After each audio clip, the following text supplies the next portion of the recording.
Hello, hello, hello. Are you guys there? Hello, hello. This is Warren Redlick. We're going to talk about Tesla stock. We're going to talk about more Tesla. We're going to talk about Elon Musk. We're going to talk about SpaceX.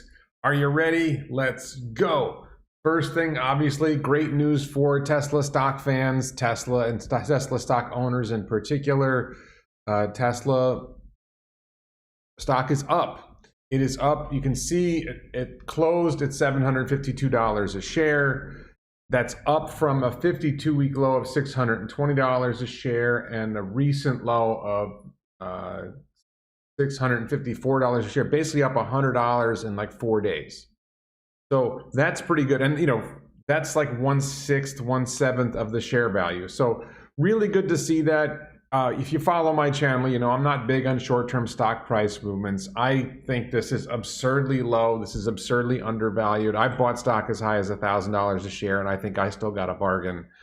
The stock's going to go up. You look at the fundamental. I got a lot to talk about with Tesla, but the fundamental thing going on. Good morning, Alexandra. Good morning, Mark. Thanks to the moderators, everybody. And there was somebody gave me a little chat tip here, so I wanted to thank that. I don't see it anymore, but somebody gave me a $5 tip on the chat back like yesterday when I had just posted it. So I'm not big on short-term stock price moves. Just fundamentally, what do we have in 2021? Tesla produced nearly 1 million cars with 1.5 factories. Fremont was roughly full running, with some shutdowns, and Shanghai was ramping.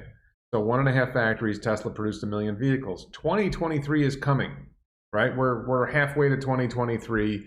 We're seeing Berlin starting to ramp. We're seeing Texas starting to ramp. We're seeing Shanghai reaching an even higher capacity. We're seeing Fremont growing. And then we're seeing that there's probably going to be I think there is going to be a second Shanghai factory that will match the first one. So what will we have in 2023? We're going to have 4.5 factories. The 3 newer ones are going to be more efficient than the original one. So productivity should be at least triple what we saw in 2021. We should see 3 million vehicles in 2023. 3 million vehicles produced. I don't think that's a crazy prediction. And the market doesn't get it. The market does not see, if you look at Wall Street analyst projections, they don't see 2023 hitting 3 million vehicles. I think it may be more than that, because if Texas ramps well, not only we get Model Y produced in Texas, but we get Cybertruck produced. If Fremont improves its production more, if Fremont grows production of Model S and X, you add all this together, I think you may hit 3.2, 3.5 million in 2023. So huge jump. Oh, Dr. Winderman, very nice to see you. Kids Gastrodoc, check her out. Oh, and she's in London. Very nice to see you on here. Hi, Jim. Hi, Thaddeus. Hi, everybody. It's great to see everybody. Okay, so I just wanted to touch on that. Obviously this is good news if you're a Tesla stock holder. I think it's maybe not as big of a deal. The short-term stuff doesn't matter that much to me. What really matters is what's going to happen in 2025, 2030. Where's the stock price going to be then? I'm going to answer questions at the end.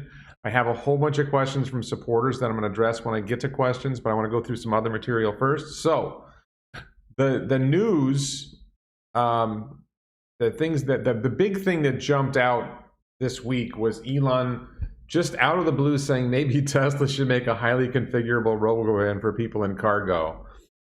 I have a theory about this, which I'll explain in a minute. I would love this. I've talked about this. If you go back on my channel, I made a video called Tesla Cybervan Minibus. Elon's been talking about this since Master Plan Part 2. Shibatoshi said that would be the coolest thing to take on a glamping trip. Elon said maybe with an optional or solar panel canopy. There was another Doge design suggested a design for the Robovan. I have my own design in my Cybervan video. I think the sloped roof here doesn't make sense. From efficiency of the use of space inside purposes, I think that slope roof doesn't make sense. I think you would want to have that more forward so that there's more room for people in the vehicle. Oh, I'm in, thanks Philip for asking the question. I am in Southern California, here to help out a friend. That's a long story for another day or never. But I'm staying in an Airbnb in Santa Clarita, California at the moment. And I'm going to be here for a few days, exploring a little bit. I decided to take a break from the apocalypse cabin to come to the dystopian state of California. So, another interesting detail from Twitter from Elon. Elon mentioned, this is a few more days ago, structural pack is the right overall architecture from a physics standpoint, but it is still far from optimized. Dr. Know-It-All John asked some great questions. What's still to do? Weight, rigidity, energy density. Great questions. And Jordan from the Limiting Factor says they've overbuilt it and they're playing it safe from what I can tell. Cell chemistry has yet to be optimized. I'll release more information soon. So Jordan just did a teardown of a 4680 cell. Monroe and Associates, they're doing a teardown of a Model Y with structural pack. Overbuilt it and they're playing it safe. In other words, they're not taking advantage of all the ways they can save on weight and they can save on cost. It's a first iteration. Tesla's all about iterative engineering and sometimes major engineering changes. So I think there's a lot of different things that they will adjust as they develop structural pack. And one quick mention, which I may have mentioned in another video. Hi, Brian. So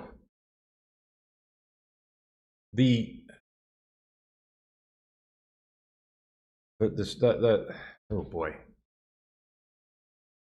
Oh, I lost it. I was going somewhere with it.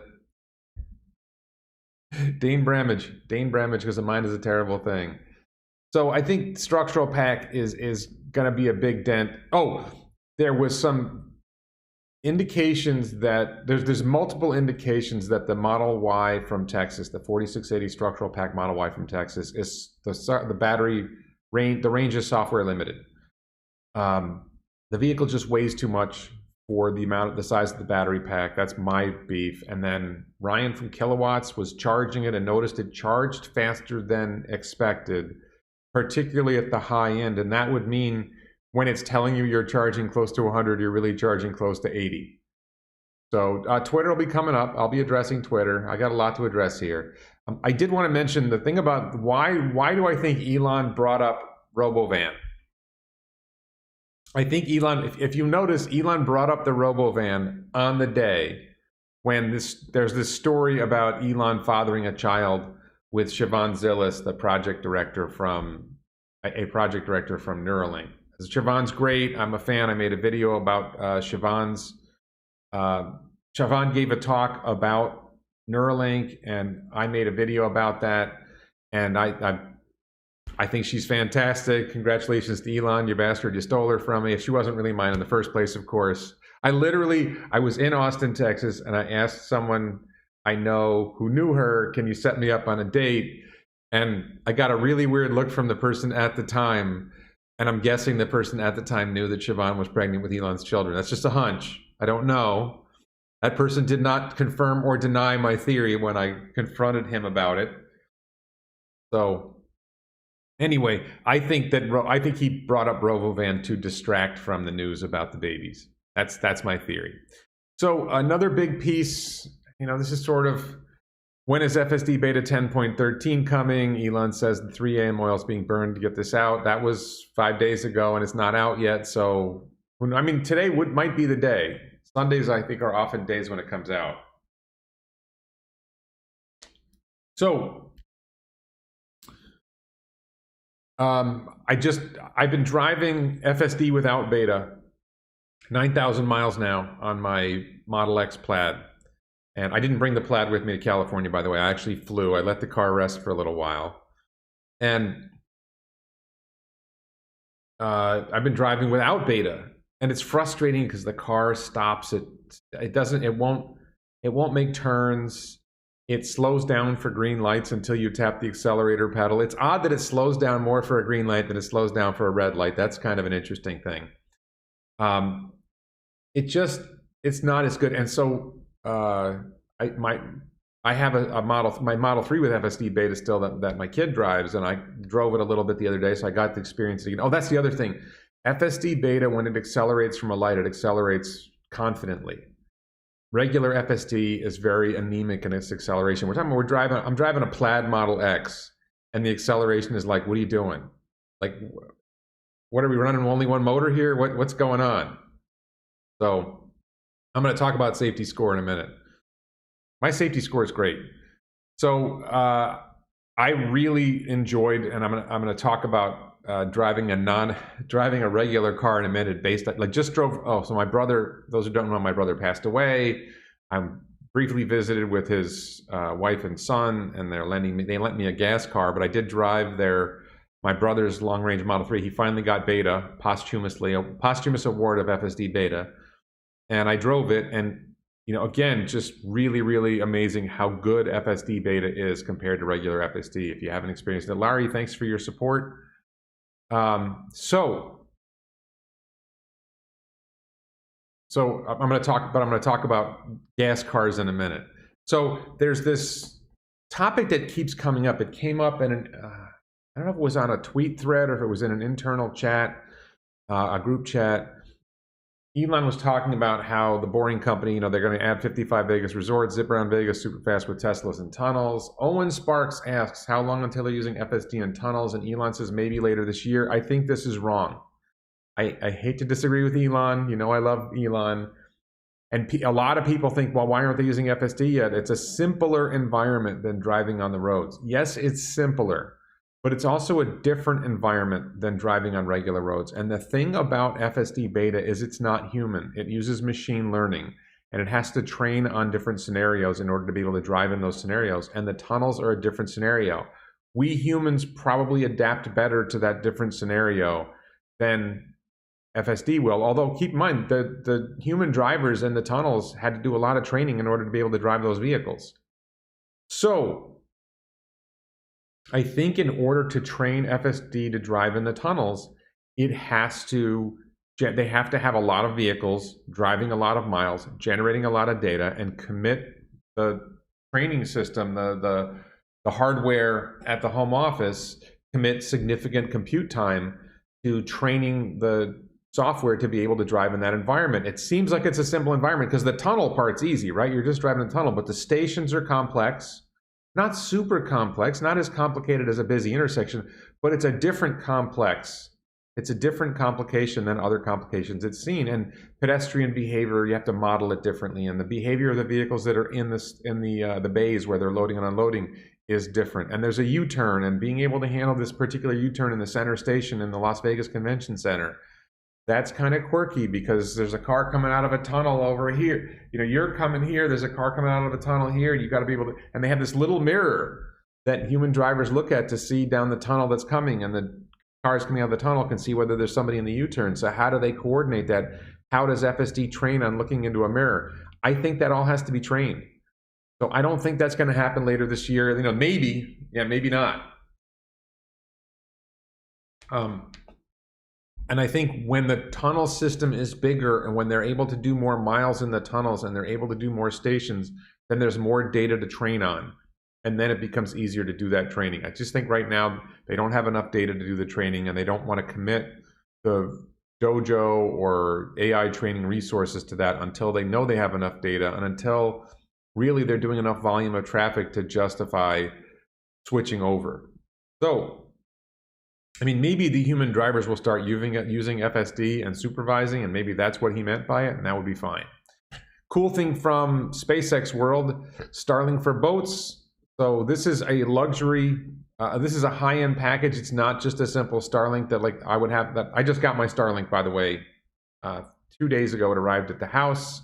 I'll be deploying it at the cabin probably soon, just to see how it works. I'm confident it'll work well. I'm going to be at least have an oral agreement for office space near Canaveral. I expect to use it in my office space on Merritt Island.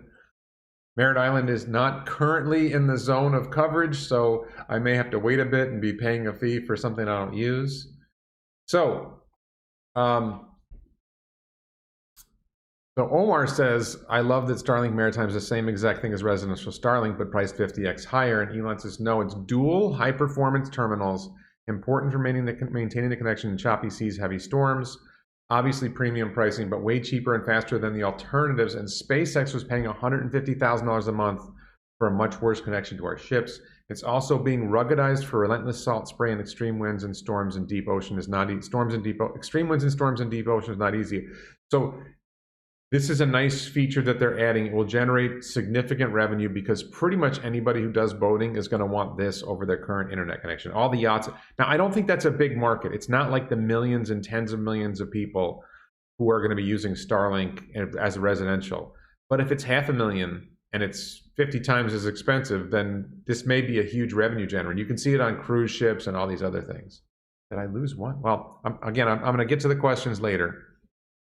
We're coming up on it. It's not going to take that long.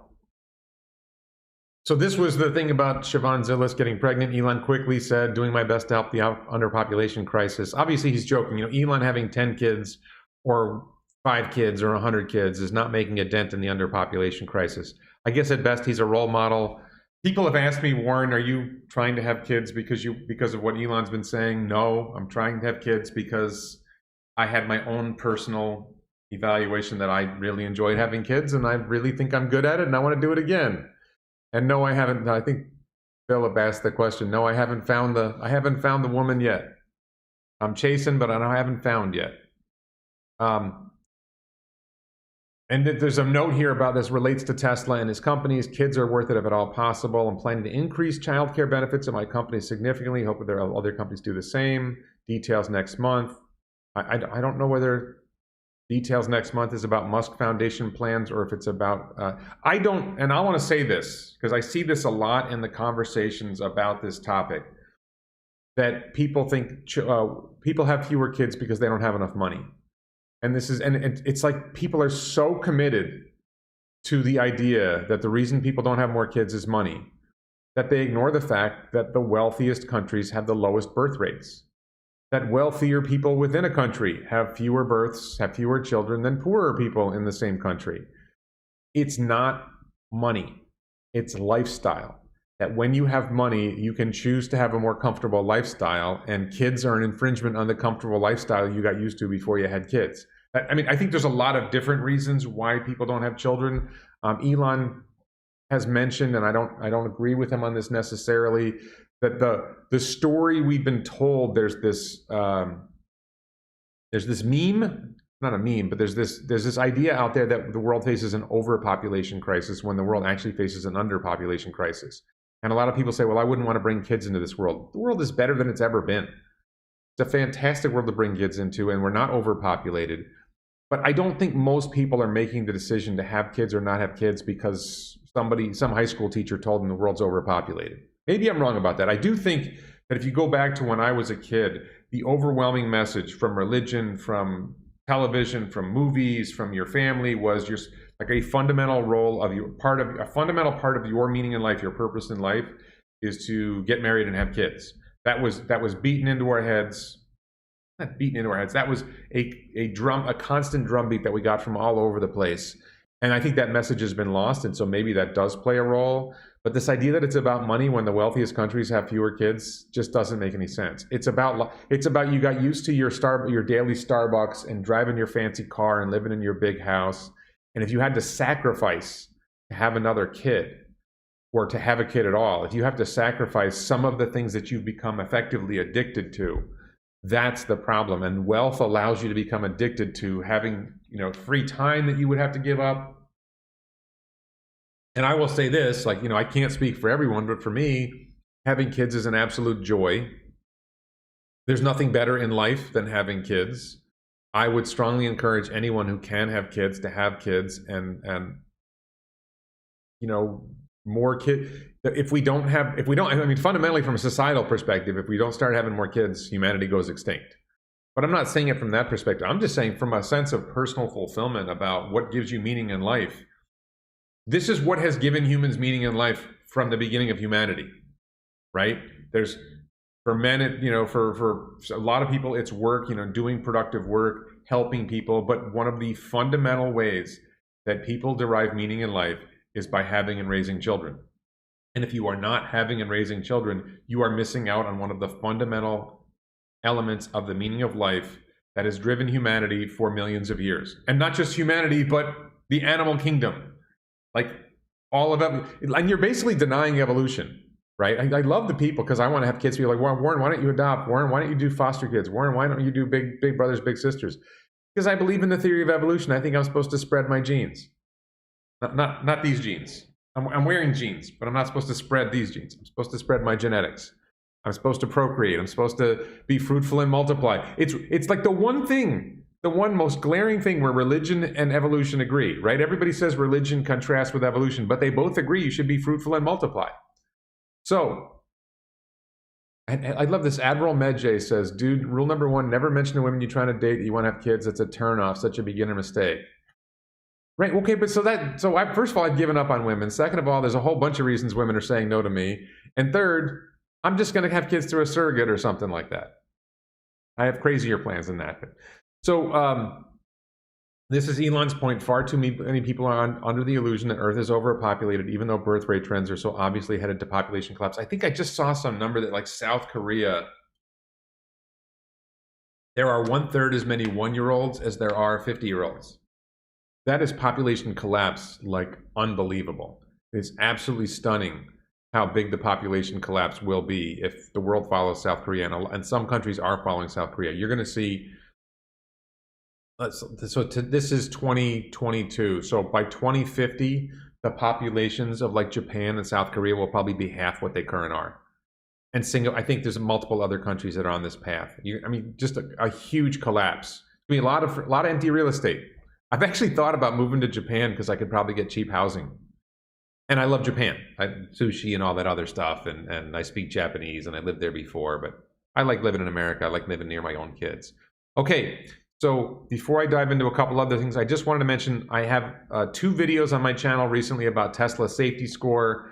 If you are thinking at some point in your life you're going to get Tesla insurance, or if you're trying to get FSD Beta, I think these videos are helpful for understanding what you need to do to raise, not lower. I said it wrong in the video, one of the videos. You want to raise your safety score. 100 is a good safety score. 49 is a bad safety score. This is a combined data set of my own safety score data on a daily basis and a friend of mine's safety score on a daily basis. And you can see that when you have zeros for forward collision, hard braking, and aggressive turning, you get hundreds.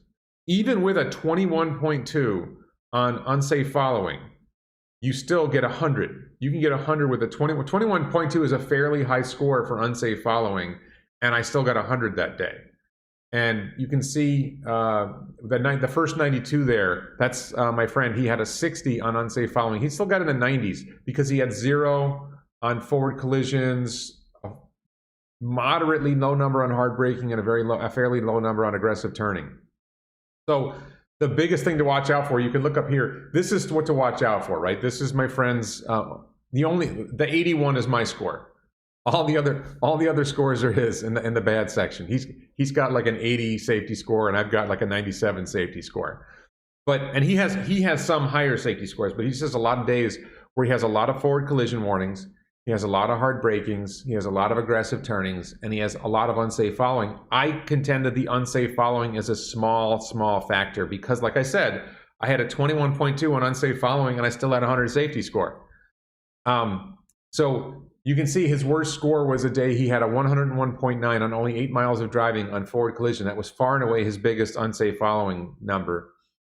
Zeros on everything else, and he got a 49 safety score, his worst safety score. But I think you can leave that one out and you could look at like his 60 and you can see he had a fairly high forward collision, a really high hard braking, and he had 2 forced disengagements. That's when I think you don't hold the wheel and the car is telling you to put pressure on the steering wheel while autopilot is driving, and you fail to continue that.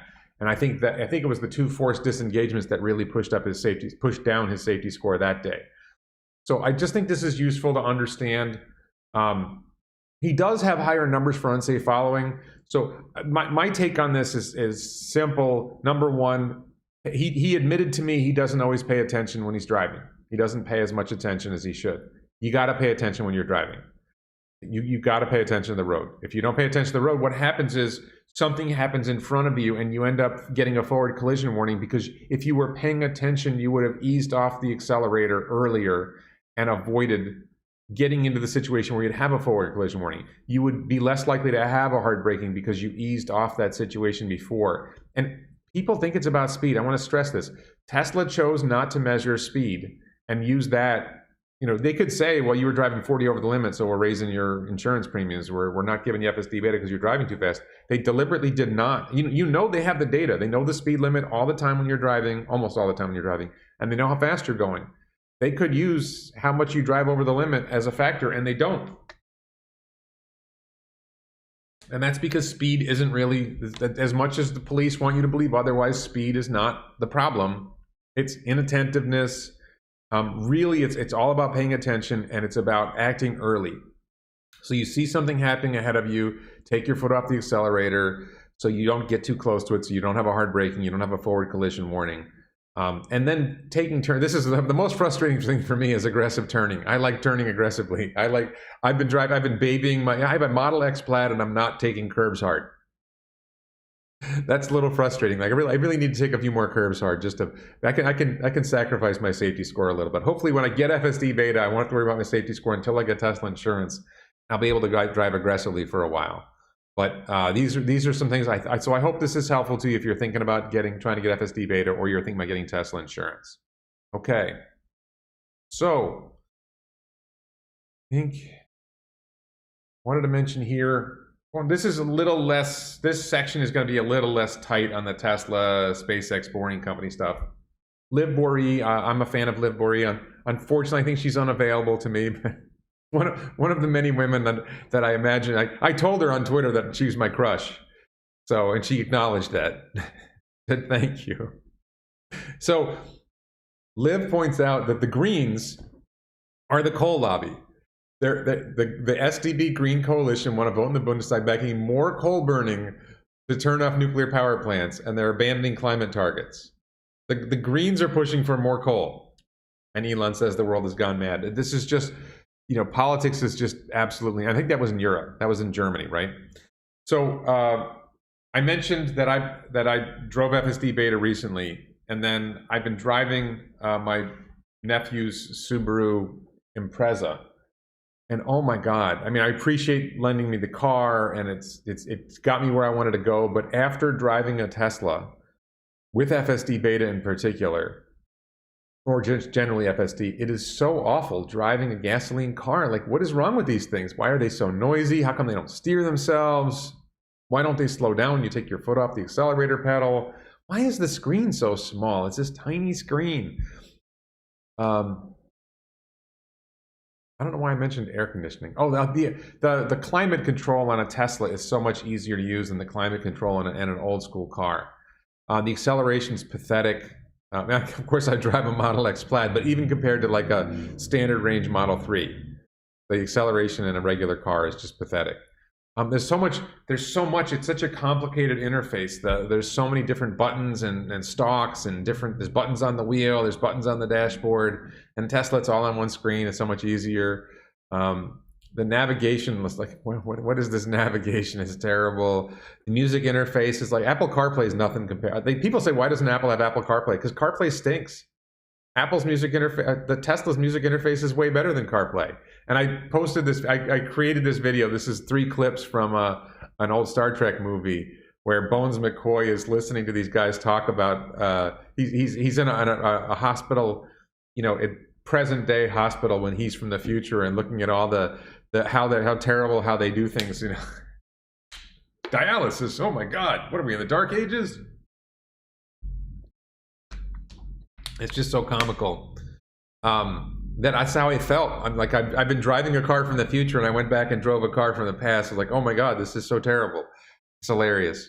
So I wanted to thank Paul Harkins, gave me this comment, which made me feel very, very good. I've had this metaphor for a while that I've been working on, that we all start life at sea level.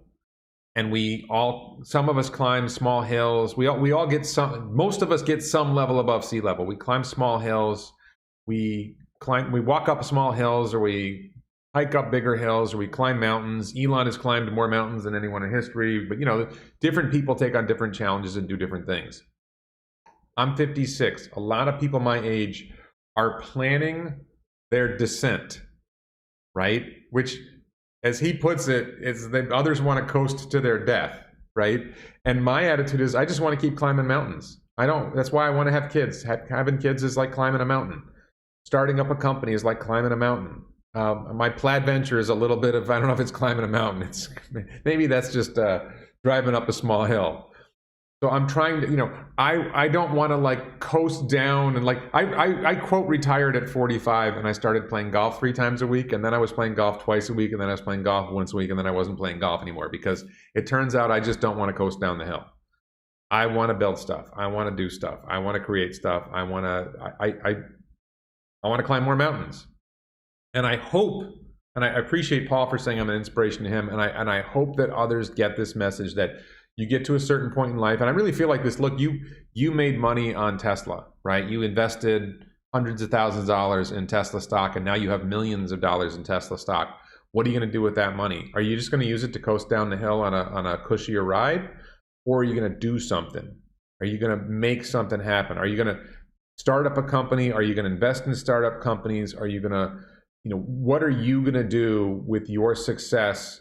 I take the chairlift. What are you going to do with your success to build something bigger? Because if it's just Elon, like Elon's life expectancy is finite. I mean, maybe Neuralink will keep him going forever, but Elon will be done. He's 51 now. His productive years will probably be over in 30 years, let's say. We need more Elons. And we could use mini Elons. It doesn't have to be that we need one more Elon. We could have 1,000 people who do 1/100th of an Elon, and that would be spectacular. That would be 10 Elons worth of people.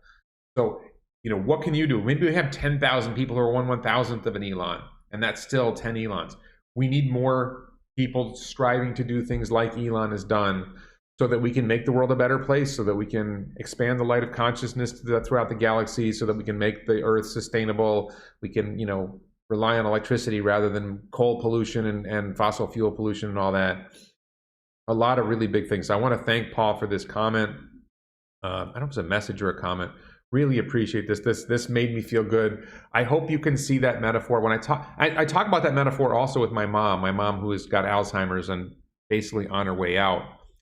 And when you have a family member who has Alzheimer's, or a close person close to you has Alzheimer's, what happens is, I thought there's a path that they follow on their way out. And the reality is there's many different ways down the hill, down the mountains, down the hill. Some people step off a cliff, right? Some people literally fall off a cliff, or they step in front of a bus or whatever, and they just die instantly, or they die very quickly. My brother died in, a week.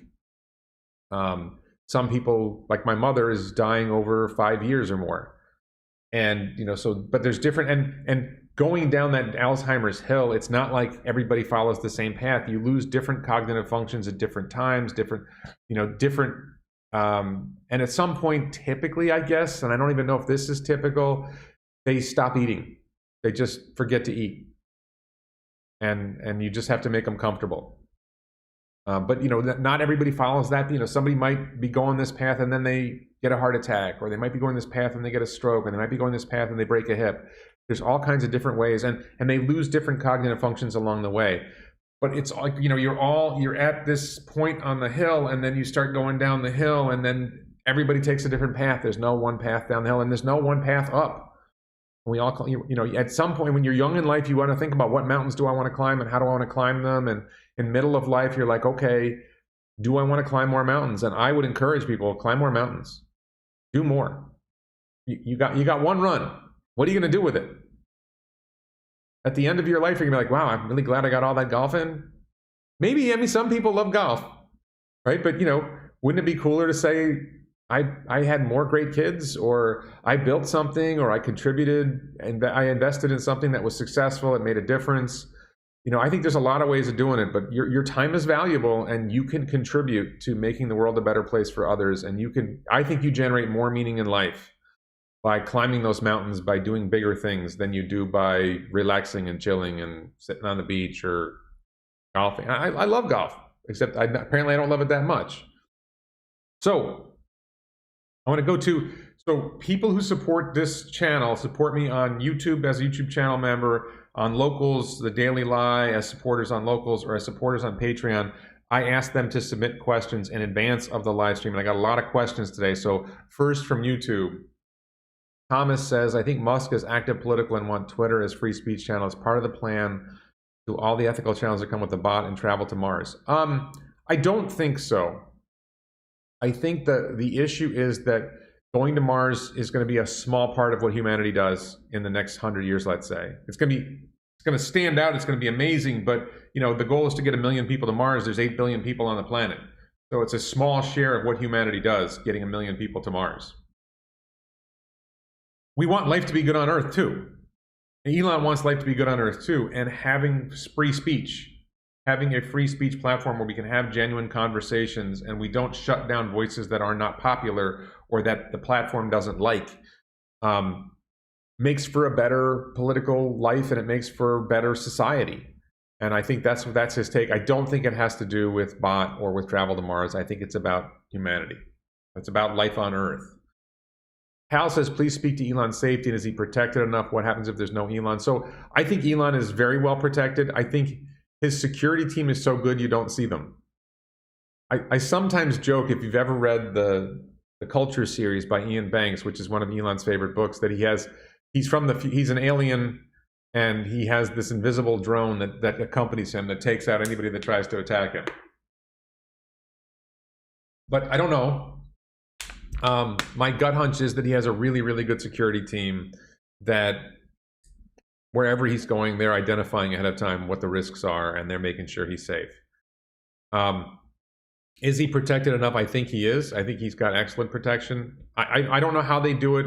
I know I used to read a magazine, maybe it was called Concealed Carry Magazine, and they had a column every month on VIP protection. There's a whole industry of protecting very important people where people who are trained to do that, they study different scenarios and they make sure they're ready and they know what to look for. They're looking around, they're looking for things that are different than you and I would look for, and they position themselves in a certain way, and they're not necessarily obvious who they are, and they're ready to intervene when necessary, and it's not necessary, fortunately. What happens if there was no Elon? That would be a tragedy. I think that SpaceX and Tesla are good to go. They have great leadership teams, and they would continue to grow. I think Elon is an accelerator, and without Elon, they would not get where they're going as fast, but they will get there anyway. If you've ever watched Drew Baglino speak, you can tell Drew gets it. If you've ever watched Gwynne Shotwell speak, you can tell she gets it. The leadership teams at SpaceX and Tesla are ready. Boring Company, I think it's already done. Boring Company isn't, the funny thing is, I'm going to joke about this for a second, but tunneling is not rocket science, which is funny because the guy who runs the Boring Company is a rocket engineer. He worked for SpaceX before, Steve Davis. They have a good team at Boring Company. They're good to go. They're ready to go. I think Neuralink is probably the biggest challenge. What happens along the way is Elon's role as an accelerator is there's times when you have to make decisions, like game-changing decisions, like making Starship stainless steel, or coming up with Cybertruck, or betting the company on Model 3. And no one else is going to be able to pull moves like that. But all of Elon's companies are on a great path. I think even Neuralink's probably on that path where it's not a concern, that his companies will do fine. Twitter, okay, then nobody would acquire. Twitter wouldn't change. But I think what the big change would just be that the things don't get accelerated as much as they do with Elon present. And the drive to go to Mars, I think that the million-person colony on Mars, I'm not sure that happens without Elon, because I think Elon is the one who's going to pay for it. Because governments aren't going to pay to put 1 million people on Mars, but Elon will. If Elon becomes a multi-trillionaire, he can afford to put 1 million people on Mars. I think that's the plan. So, and I want to thank, that was a YouTube channel supporter, so if you join as a YouTube channel member, you get that opportunity. So, Night Panther, this is on the Locals platform. Is anybody drafted in behind semi-trucks on the interstate while in Autopilot? Autopilot will not get close enough to get significant drafting from a tractor-trailer. And we'll get some, but not much. But it's generally not a good idea to draft behind trucks because they kick up rocks that will damage your paint. And the value of saving a little bit of electricity by drafting behind a truck is nowhere near the value that you will, the cost of having to fix the paint on your car, or the damage you get from a rock that gets kicked up by a truck in front of you. Couldn't Tesla create software that allow you to track Tesla trucks? Yes, but again, you don't want to follow that close. There's a variety of reasons. The trucks don't like it, by the way, because you're actually decreasing their efficiency slightly. That's what I've been told. Your mass ends up being a drag on them. I think that the problem is that drafting is actually not a good strategy because, you know, kicked up stones from the car in front of you can cause damage, and they're more likely to cause damage if you're closer to them. He also talks about a TEDx talk, the contradictions of electric battery operated vehicles. I don't remember when this talk was, but this is bogus.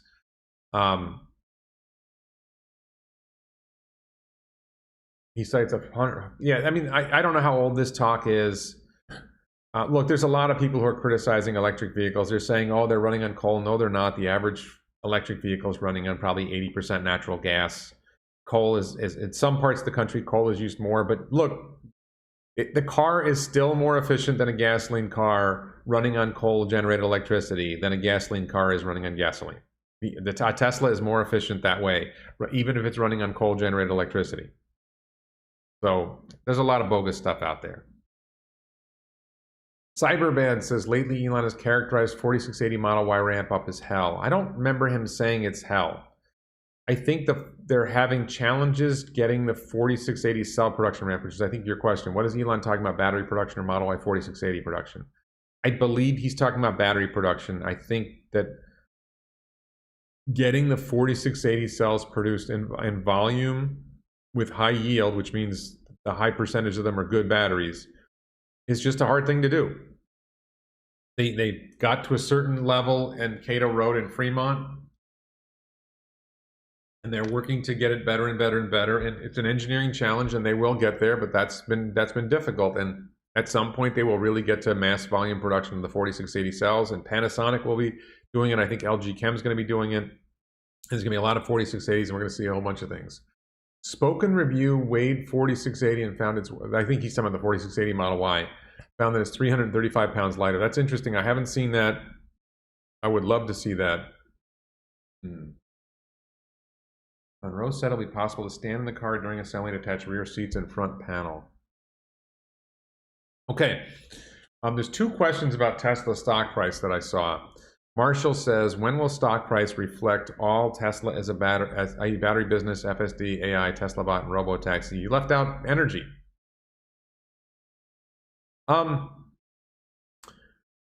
What I see is the market, Wall Street doesn't price in these things. They don't price in FSD. They don't price in bot at all. They don't price in robotaxi at all. They don't price in AI at all. They don't really price in energy.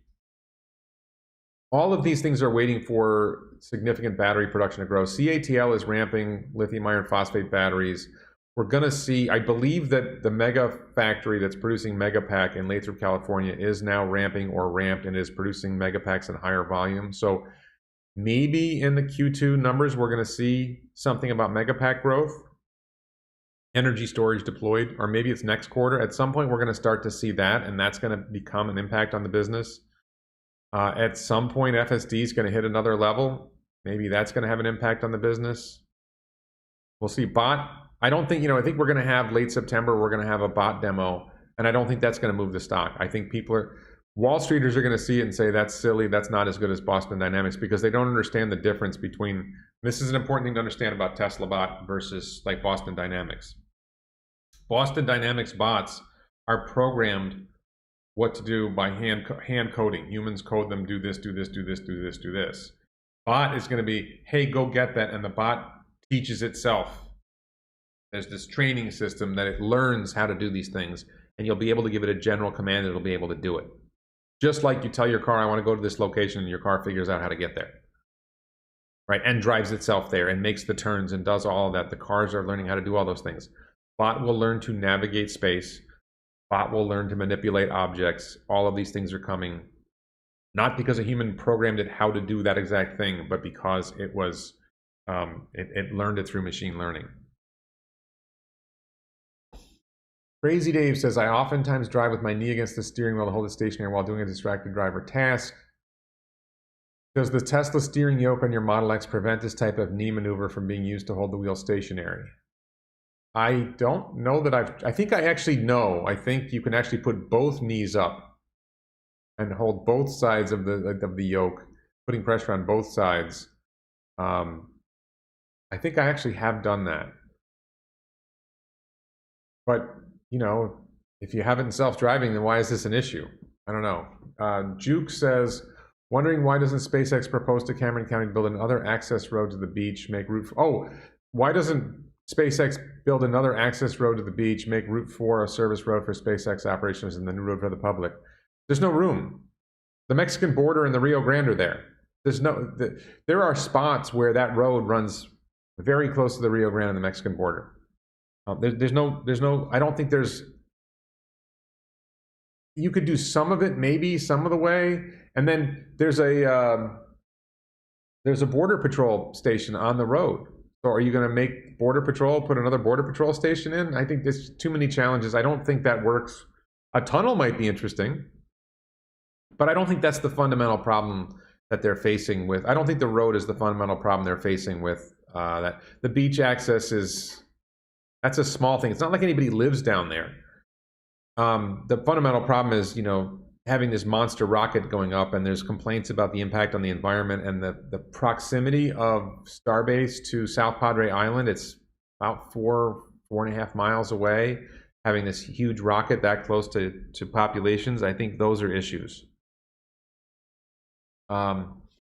Is it wrong for Elon to want freedom of speech? Just go on Google Maps and look for Starbase and look at that road and look at how close the Mexican border comes at times. I think there are moments where it's so close that you couldn't have another road.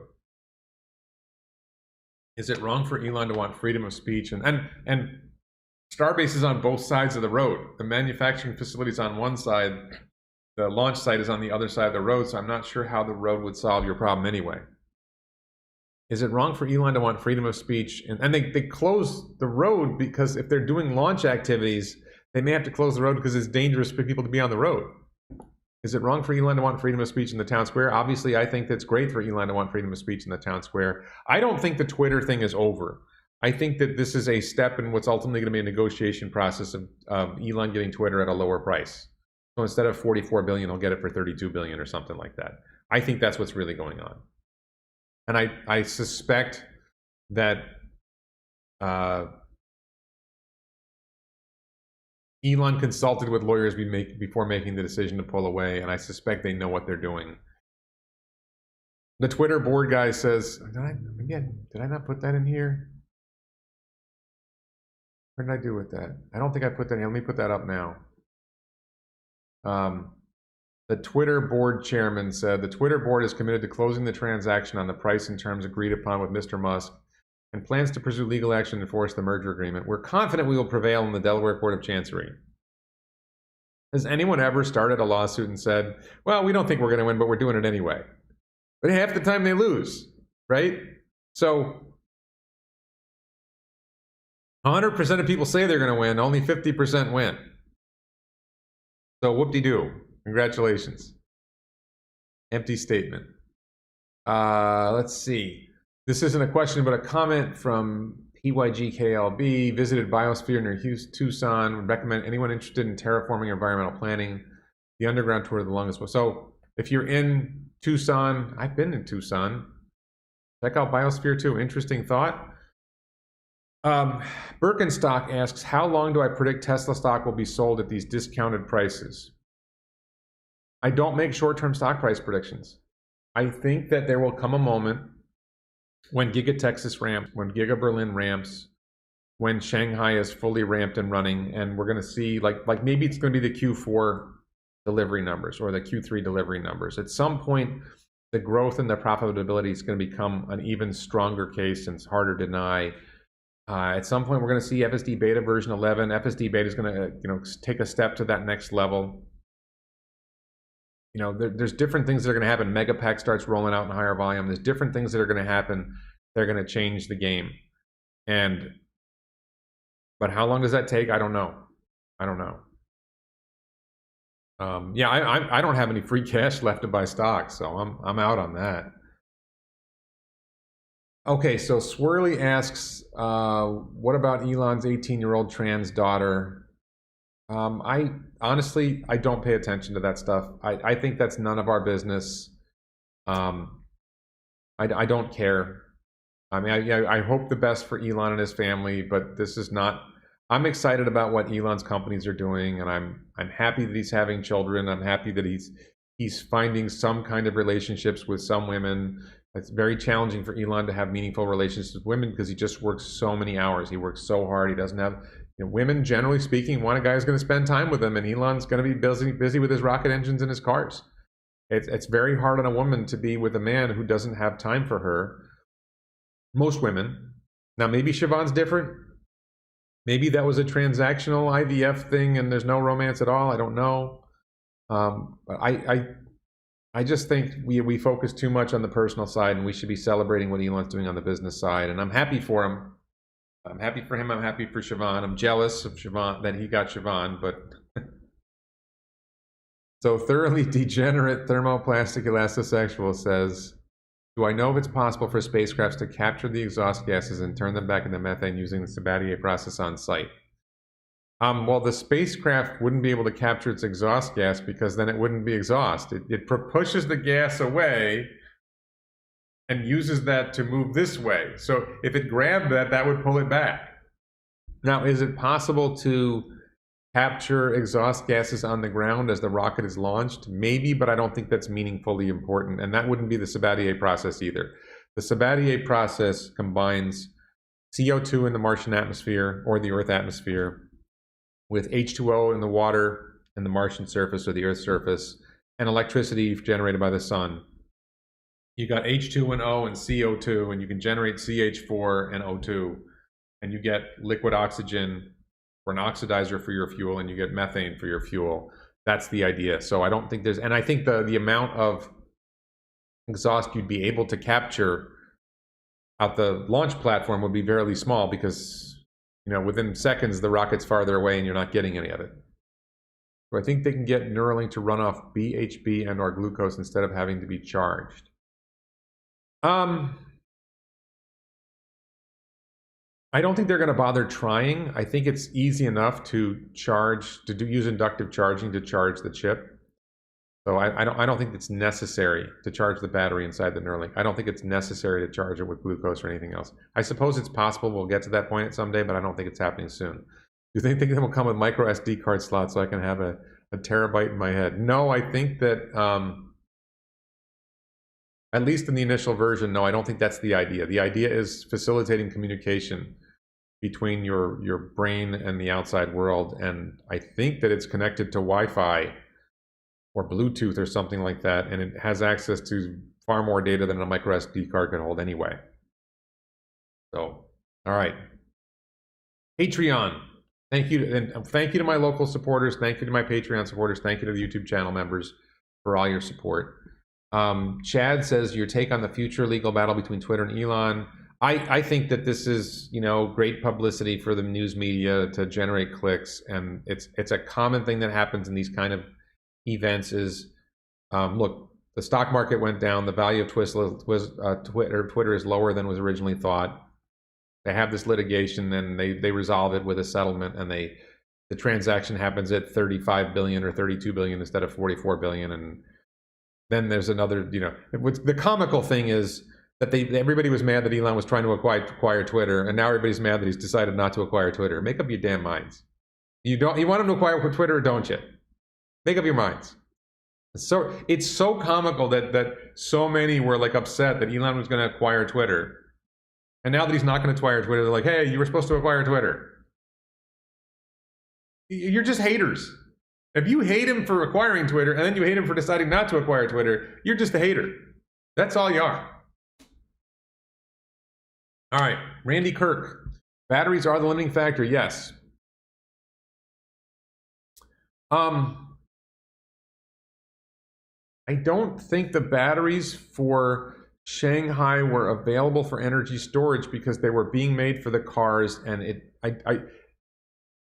I think they're separate streams. I don't think it's easy to repurpose batteries on short notice because you don't know how long the lockdown is going to be.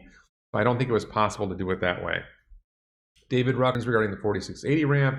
Do you think the ramp is meeting your expectations and will be sufficiently addressed during the quarterly meeting? Well, it was not. I asked in the last quarterly meeting. They actually got my question on say.com actually got asked, and they didn't answer it. Elon fluffed it, and I think it was asked question like it were asked like twice. We didn't really get an answer. No, I don't think it's meeting my expectations. I didn't really have expectations. I thought that Cato Road had gotten to a certain point and they were going to be able to replicate what they did at Cato Road in Fremont and transplant that to Texas and Berlin. And I think the engineering is just a lot harder than, and this happens a lot with what Elon's companies do. They get somewhere and they're pursuing a path and they realize, wait a minute, this is harder than we thought. And Drew talked about it at one point. It's just an engineering problem. They'll get it worked out. It might take longer than they thought, but they'll figure it out. And you know, if you're thinking 2026 or 2030, the short-term slowdown in the ramp is not a big deal. Melody says, just a general comment, love watching Elon and Tim Dodd's Everyday YouTube channel. Yeah, this is really big. These conversations, you can clearly see the true genius of Elon Musk. Can you imagine Mary Barra or Jim Farley talking about rocket engines? Mary Barra of General Motors, Jim Farley of Ford. They're fast and that's powerful, that's all I know about it. There's multiple interviews where you could see Elon going incredible depth on artificial intelligence, machine learning, on manufacturing of cars, on battery chemistry, on rocket valves. And I think it was Garrett Reisman was being interviewed by Lex Friedman. He was talking about Elon's ability to go in depth on such a broad array of topics is something that really distinguishes him from anybody else. And Garrett's worked with some very high-level people. If it was Garrett Reisman or if it was Jim, the guy who designed the chips, Jim Keller maybe. One of those two, maybe both. If you're a SpaceX fan, there's a Starlink launch at 6:30 p.m. I think that's California time today. Probably California time. I think that's California time. I'm not 100% sure, but there's a Starlink launch today. I just watched a Starlink launch the other day. I did the Twitter board thing. Okay, so let me look in the chat. Let's see. Hope Elon renames it Titter. That's funny. Elon is a joy to watch when he waxes in depth. It is amazing to see Elon go in depth. How long would a trip take to get to Mars from Earth, being it is 34 million miles away?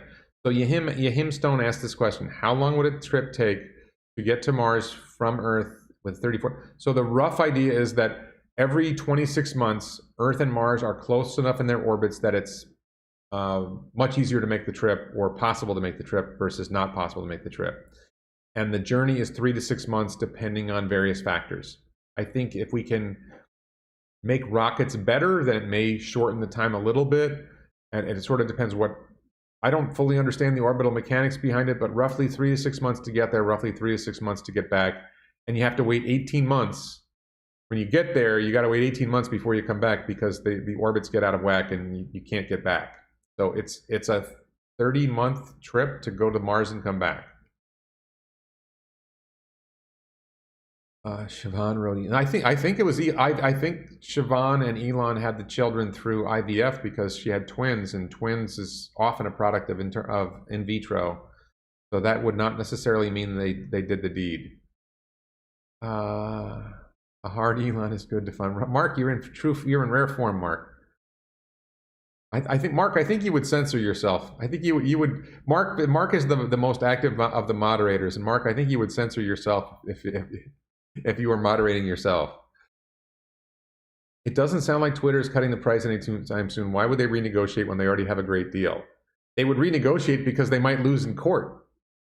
If they lose in court and they don't get anything, and then they have to explain to their shareholders why their company's only worth $20 billion when they could have settled with Elon for $32 billion, that's why they'd settle. If they're talking bluster, and push comes to shove, and they get into litigation, they get into discovery, and they get into mediation with the judge or whoever, and they start to figure out, wait a minute, we might lose this thing. Let's compromise and settle for 32 or 35 billion. That's why. Is it at all practical to use Falcon for mass shipping purposes? I don't think so. I think the cost of losing the second stage of the Falcon 9 and Falcon Heavy rockets makes shipping not cost effective. Philip says, I would not underestimate Elon in the Twitter deal. I feel the Twitter board is crapping their pants now. Exactly. But they talk big. Will there be bots on the jury? Yeah, elonbits.com for Warren's merch. Please check out the merch at elonbits.com. This is my design, the Elon Time shirt. This one is not particularly popular. I love this shirt. I wish more people would buy this shirt. I think this is a brilliant shirt. I'm very proud of my design, but I think that's one of those things about design is not everybody likes everything you do. I'm thinking about a t-shirt that says swipe left and a t-shirt that says swipe right for dating apps, but Is launching from offshore rigs still being considered? I think some kind of offshore platform is still part of the plan for SpaceX Starship at some point in the future. I'm not sure where that's going. I think Elon kind of poo-pooed it last time he talked about it, but I do think it's still coming. Let's see. Is there a prediction what such a Tesla bot should cost? I think that the cost of manufacturing Tesla bot, this is from Paul D. Manufacturing Tesla bot, when they produce at scale, should be much less expensive than a Model 3 because there's a lot less mass, a lot less material.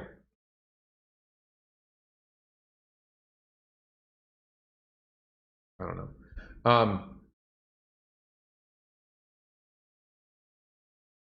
Oh, interesting question. So I think that the cost of manufacturing, look, a Model 3 weighs about 4,000 pounds, 3,500 pounds, 4,000 pounds. A bot's going to weigh 125 pounds. That's, 1/30th of the mass. So in theory, it should cost 1/30th of the cost to build. And if a Model 3 costs $30,000 to build, it should cost $1,000 to build bot. Now, it's a little more complicated than that, but I think manufacturing cost ultimately will be $2,000 or $3,000. The battery pack's a lot smaller, so you have less batteries. That's a big cost component. The FSD chips are the same, so that's probably similar. You might have less than 8 cameras, but that's still, you're going to have more than 2 cameras, so you're going to have close to the same number of cameras. But cameras are really cheap. So my gut hunch is they could sell bot for $5,000, but the value of bot is not the hardware. The value of the bot is the software, and it's huge. And I think the bot will ultimately sell for hundreds of thousands of dollars, or it'll be leased and generate value in that way. Michelle says, have you found a good covering for the top of the X to prevent intense sun on your head? The sun is not that intense, and I use a hat. I just wear a hat. There are screens out there you can buy, but like when it's not sunning on my head, I want to be able to look up. So I don't want that interference. I just wear a hat. What is the most sustainable and efficient form of electric energy generation? Water turbine and geothermal electric generation are marginalized. I think geothermal is probably good, but I think in the long run, solar. Solar is probably the easiest. But the problem with geothermal is the capital cost of setting it up. The problem with water turbines, like damming rivers or whatever, is the capital cost of those is high. And then there's the environmental impact of the water turbines. All right, let's go and see.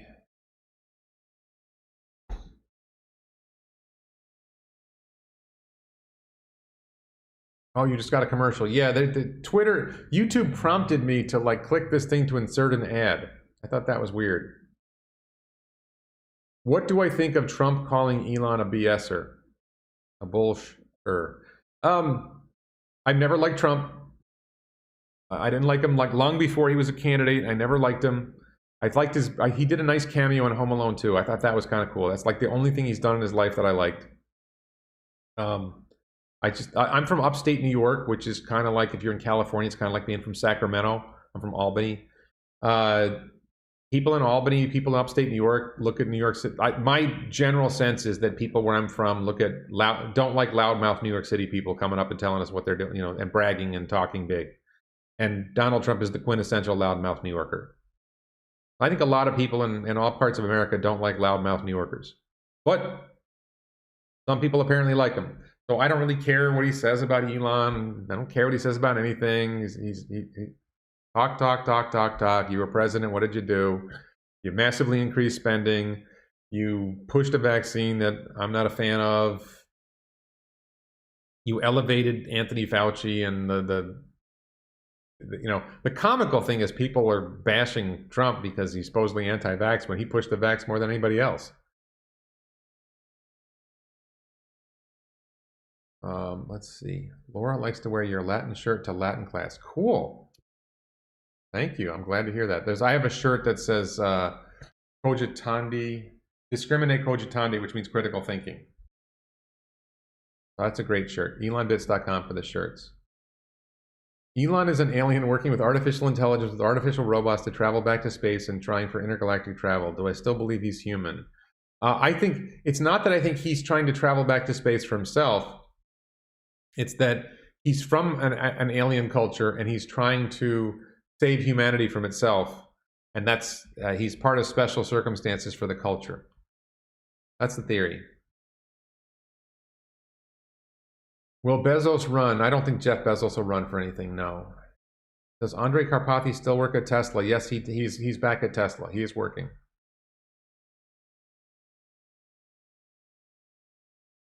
I'm just looking in the, let's see. I'm looking in the chat. I don't see a lot, and I probably need to, do you think that Elon will be building more factories for Megapacks in 2023? That seems like a lot of growth taking place this year. I do think we're going to see more Megapack factories. I'm not sure when. I think we'll probably see a Megapack factory in China, which would be a really smart place to put a Megapack factory because the battery supply is coming from there. We might see a Megapack factory in Europe. I don't know about demand for Megapack in Europe. That's an interesting question.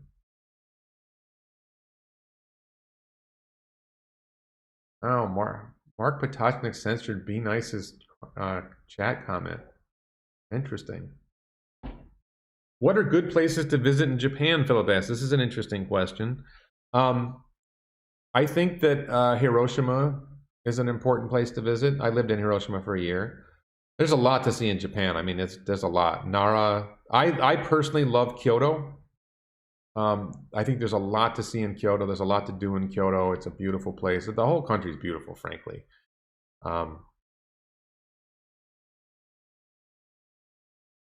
Will the fair DUI flyer work in outer space? No. Let's see.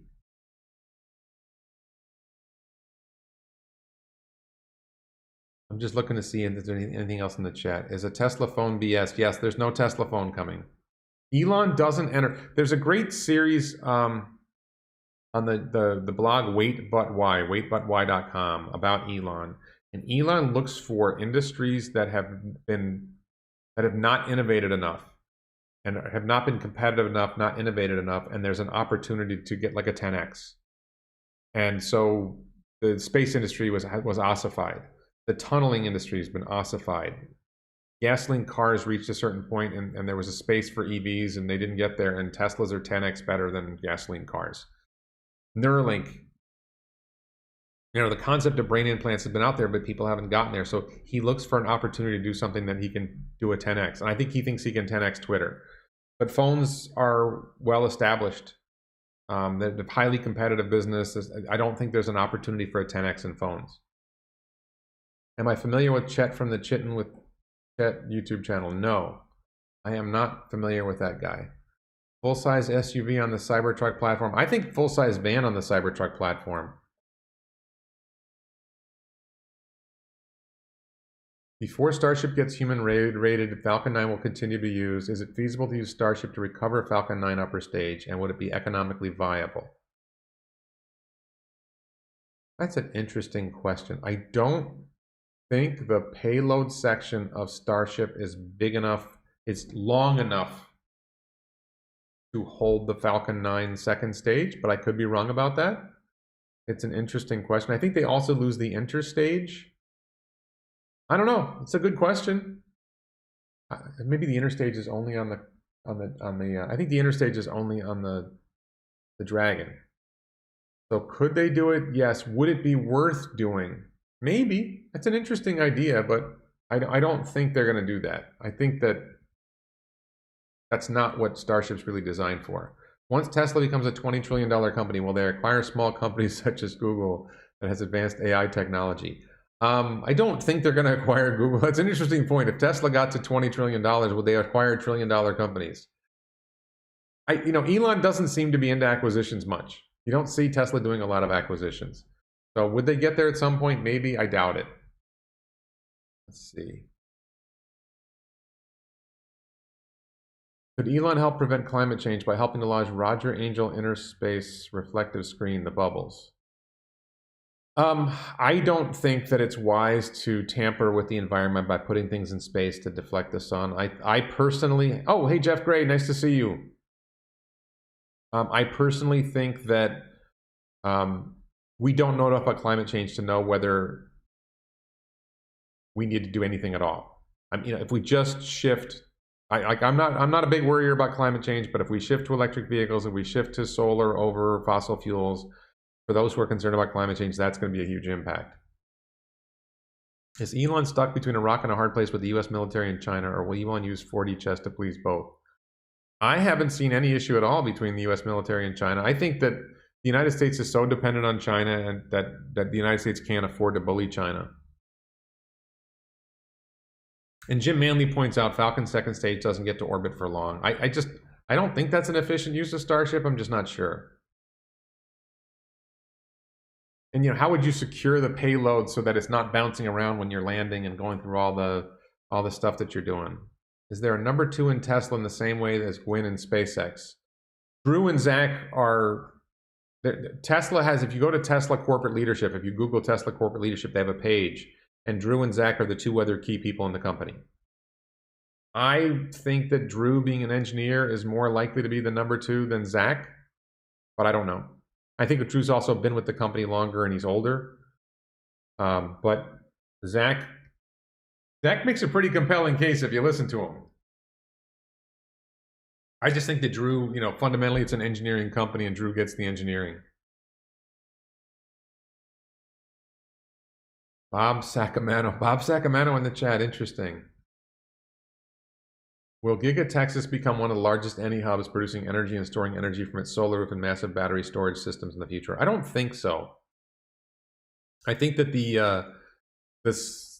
amount of space you'd need to generate electricity, first of all, Giga Texas would be using that electricity.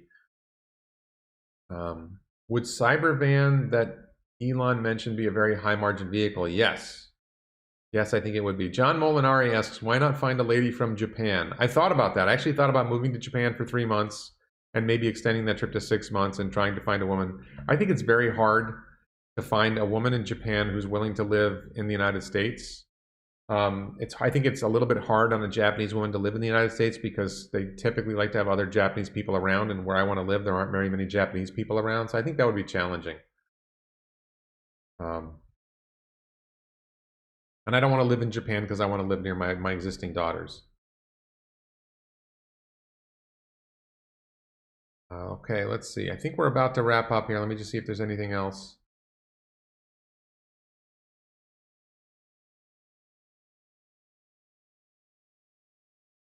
All right, what will Biden say when SpaceX catches Starship? He won't even acknowledge it. Are you kidding?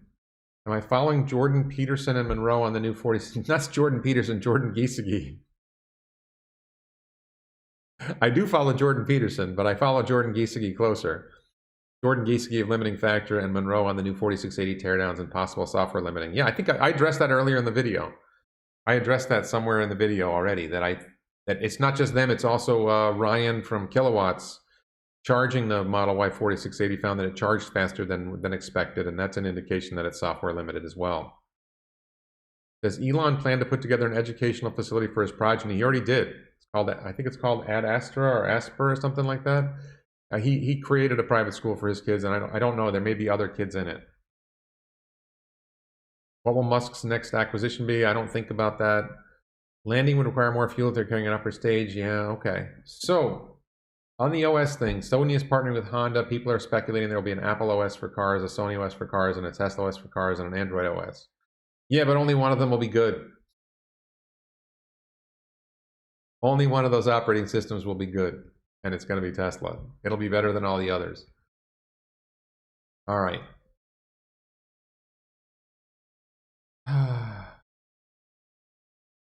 There are Japanese women living in the US, but that's different. What about Ukrainian women, refugees that lost their Warren? Go find women from war-torn countries. Yeah, okay. They might not like these.